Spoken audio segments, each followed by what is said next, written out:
This is Matt for Boxing Social in association with Empire Fight Store. Delighted to be joined by one of my favourite people in boxing, Alen the Savage Babic and Pet Dog.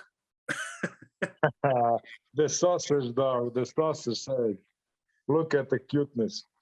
How are you, brother? It's so nice to speak with you at last. I was already, I was being scared, like, am I going to fight? When am I going to fight? Fuck this shit, I'm going to go play bowling. Give me a fight. But it's good. The fight is here. The biggest fight I can ever imagine. A life-changing fight and a life-changing bout and everything. Life-changing. It's been a long time since we caught up. The purse bid's been won for your Bridgerweight World Title fight. It's going to be out in Poland, I believe, against Lucas Rozanski. How pumped are you for this opportunity? How pumped? Shit. I can't swear a lot because you have a very good program. But I'm that pumped. You can say what you want. Yeah. I've been getting into shape since the Balski fight. Like one month after the fight, I'll start the training for the Rivas.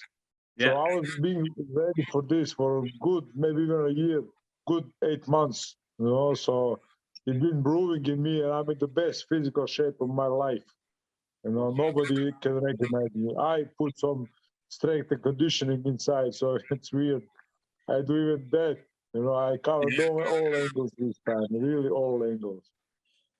Rozanski comes into this 14 fights, 13 KOs. You come into it with a similar record, only one that's not been KO'd. This fight's gonna be fireworks, isn't it? It's not gonna go to the last. No way, because it's a 12-round fight. It's my first 12-round fight, but there is no snowballing chance in hell chance it's going to go all the way. No way. Somebody's going to get knocked the fuck out, like old school brutal knockout. Believe me. And Rozanski is a very dangerous guy, very dangerous. He throws his whole body into every punch. Those are the kind of guys you're afraid of, you dream of. He has a brick face. Not like mine, I have a smaller head than him, so it's crazy, and I expect a total carnage, and I will give my all. I'm ready to die in that ring once again. I told you, I've been telling you for 3 years, and people are starting to hear me now. Yeah. So and I'm gutted because the fight's out in England. I was really hoping it's going to be a UK fight. That's my home. That's the home of the Savage. And I am disappointed a bit, I really am.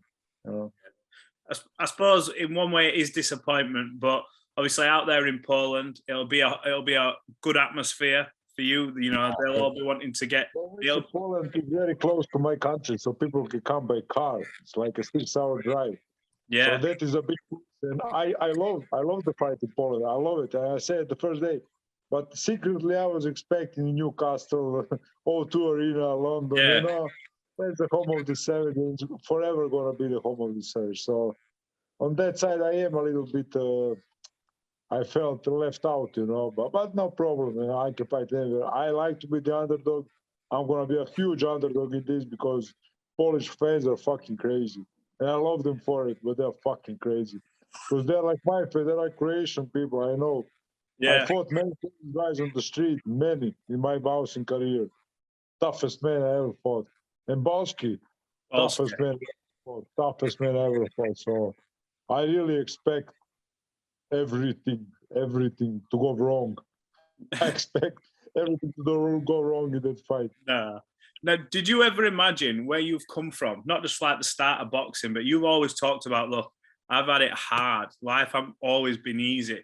I'm living a dream. I get to do this. Yeah. Did you ever imagine not just fighting and having these old school wars that you have, but fighting for a world title? How big this is for you? Did you ever I think nobody imagined that. I really think nobody. I don't think Eddie had it in the back of his head. No, nobody gave me a shot. But Dillian White told me I'm going to be a world champion. That was fucking weird. I was a 89-kilo amateur. Yeah. I was like, what are you talking about? I can't go there. That is Joshua and stuff. Bro, now I think I can. I'll challenge them all. I have no more limitations in my mind.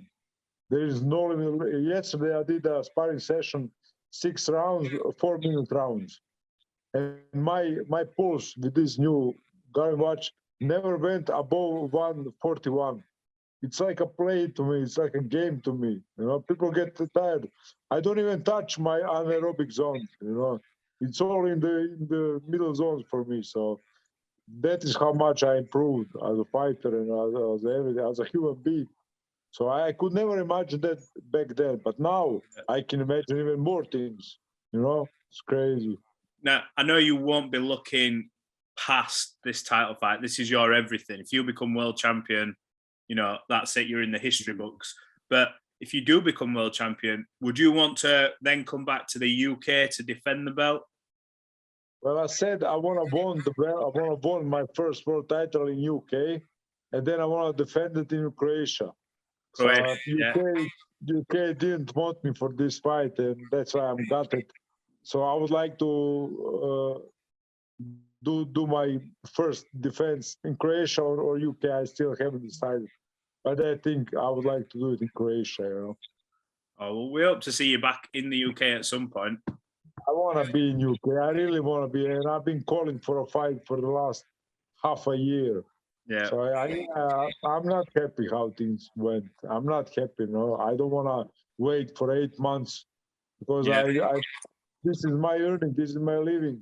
If I don't fight, I don't eat. So you know, it wasn't good. UK wasn't good to me this time while I was waiting.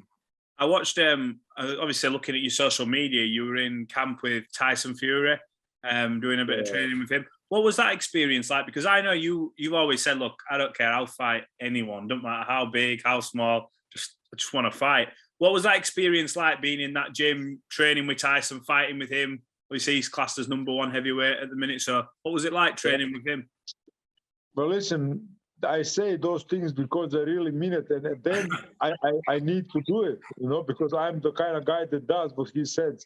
So I like to say a lot of shit. So and when they come and they're like big as Tyson Fury, I imagine like, what the fuck am I talking about? You know? But I said, oh fuck it, it's done. You know? So I went all for broke. He loved the sparring. We did a lot of rounds. I think 5 was the minimum we did. Every day we did 5 rounds. We had 4 sparring sessions a week. So we really tried each other, and he was impressed. And he told me, Tyson Fury told me you're going to be the world champ. You know, there's no doubt about that. And I was like, oh God, that means so much. You know, first man who ever said that was Dillian White. So there is no comparison to that. But when Tyson Fury tells you you're going to be, so that is the second best I ever heard, you know. Well, when 2 top 10 heavyweights tell you that, it's got to mean a hell of a lot. I'm not going to stop. They saw me in the ring. I'm not going to stop. I'm not going to stop. You can knock me the fuck out. I'm going to be back up. You know, I don't care about being punched in the face. You know, I will keep telling them. Everybody's saying, oh, you got to reserve your health. Fuck you. You're not me. You know, you reserve your health. You keep after yourself. Don't look after me, you know. Yeah. Because nobody looked after me when I was nothing. So I was saying, where were you then? Where were you then when I didn't have nothing to eat? Where were you? You were nowhere to be found. You wasn't concerned then, and you are now. Fuck you, bro. Do you, now that you've obviously sparred Fury and things like that, do you have aspirations to go back to heavyweight one day? Well, I told you I'm heavyweight in my heart always. I'm the smallest heavyweight alive. And I'm going to fight for the belt one day. You're going to see it. You're all going to witness it. Fuck you all. You're going to see me. Maybe if I win the Bridgerweight fight, I challenge some heavyweight guys. I don't care. You know? I don't care, bro. I really don't. Fuck everything. I'm going to fight everybody, whoever. I'm really interested to fight for everybody. Everybody wants to fight the Savage because they think they can beat me, you know, so good.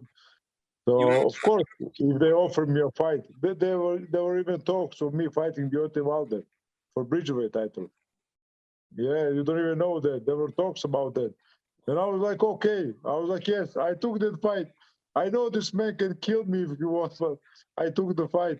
No, I'm a boxer. This is what I do. You know, I'm not going to take shortcuts. Were you actually in negotiations with Wilder for that fight? That was an actual. He was meant to fight for the Bridgerweight Yeah, I title. heard that. I'm the silver belt champion, so that means he will fight me. And they mentioned me when I fight Alen Babic, so he knows about my name. I don't know how far wasn't in negotiation, but it wasn't really like we didn't come to that negotiation period. But I said, okay, so that just shows you how far am I willing to go on my own risk, health risk. Yeah. Oh wow. That is an absolute bloodbath. You versus any of them heavyweights. That is pure entertainment. Yeah, because listen, they are bigger. Everyone's gonna say this in comment. I know they are, but I'm not gonna stop. What can you do to me? I spar every day. Every day. It's no different to me to do it in the ring. I just get paid. That's much better than sparring for nothing. And I spar for nothing every day. And this is my life. I wanna build my own gym with this kind of money from the birth fight. I'm gonna do it. I'm gonna build one ring. I'm gonna spar in there all day. And that's what I like to do. This is what I love to do. I don't get ready. I stay ready. I never get ready. Like I don't have, like I'm gonna do this. No, I just spar every day. I just spar. No problem. Do you not ever worry about burning out? Where like if you spar too often, you're just gonna be like one day, just be like, zapped of all your energy. That will be the most glorious day of my life because I will know that there is a limit to this insanity. I don't know that. Nobody can do that to me. So that what you just said, I just got goosebumps. I'm searching for that since I started boxing. I just said, beat me up good, knock me out clean. I'm gonna leave. I'm gonna leave the sport of boxing. I swear. If you beat me out clean, if I know in my heart that I can't beat you, I'm gonna leave. So I'm searching for that, and then I can go on and be a boxing trainer or something. I can live a normal life. Maybe the savage will be gone. Maybe he will leave me with my nightmares. So it's a lot of good things. I don't care about being defeated. You know that. Wow. I don't care. What if I lose this fight? What will happen? Nothing will happen in my life. I just want life-changing money for me, for my humble things. And that's it. Nothing bad will happen. I'm going to fight another day. I'm going to be ready for months. For next month, I'm going to be ready. So nothing will happen. You mentioned I'm not afraid of boxing. I gave so much to boxing.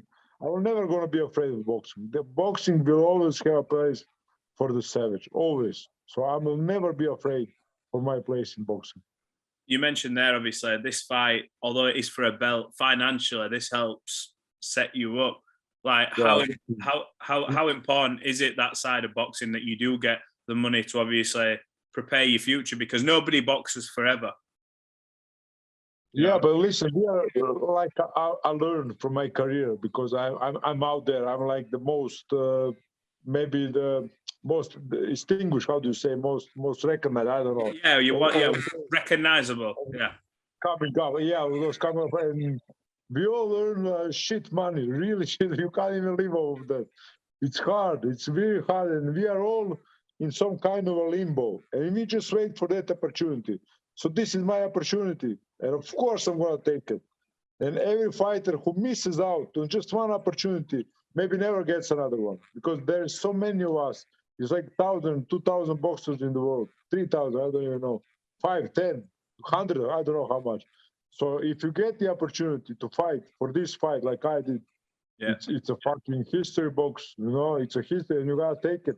You got to own it, Well, I think it's fair to say you will have a lot of support in the UK watching you fight in Poland when this fight happens. Look, Savage, appreciate your time as usual. Have you got a message to all your fans, the army of fans who comment? You always asking for the message. You know I give the message. UK, I've got it. Savage has got it from the bottom of my heart. That fight can't be in the O2 Arena in Newcastle or Liverpool. I really got it. I'm really sorry. And it wasn't my call. So sorry, UK, but I am going to be back, of course, maybe for a defend of the title, maybe for Dave Allen fight, which all you like. So, whatever you want to do, UK, I'm going to be there. I'm going to be there. But now I need you. I need my whole UK armada on this. this is my life. This is my life in one fight. You know, Balski was just a warm up, and you see what I did to Balski. So this is the fight. You know, this is the fight I was dreaming. After this, the pressure is off. This is still the fight that I need to win. You know, and I'm coming in as an underdog. So bear with me, my average Joe of UK. Yeah. Well, look, we're all behind you. We wish you all the best going into that, and fingers crossed, you know, you can come away with the victory. So, look, Alen, I appreciate you. Thanks for always talking to me, Boxing Social, and yeah, we look forward to seeing you go for together, brother. Together to the end. Let's see where the end is. Boom. Thank you, brother. See you. Be good.